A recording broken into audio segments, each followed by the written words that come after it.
大雨滂沱，外头下着暴雨，但声音不是从外面传进来，家里室内竟然也下起小雨。屋主拍下影片，直呼很夸张。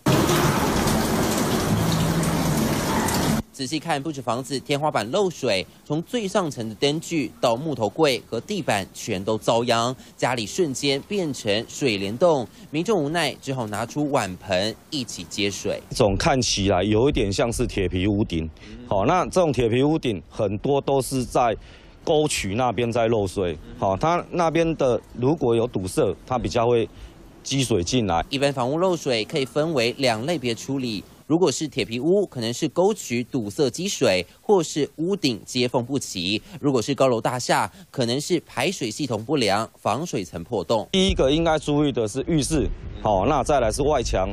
那最好选择下雨天的情形，是因为你外墙的时候有可能从窗框进水，可是有一些是只有壁癌的情形，那你可能你就会看不到漏水的情形。目前来讲，这件的话是开价差不多2000万。撑着雨伞冒雨看屋不是没原因，达人建议看房子注意要点：中古屋重新装潢，或是浴室特意翻新，角落的油漆有新的粉刷，种种小细节看仔细就能避免房屋遇上大雨变成水帘洞。三军黄山许清。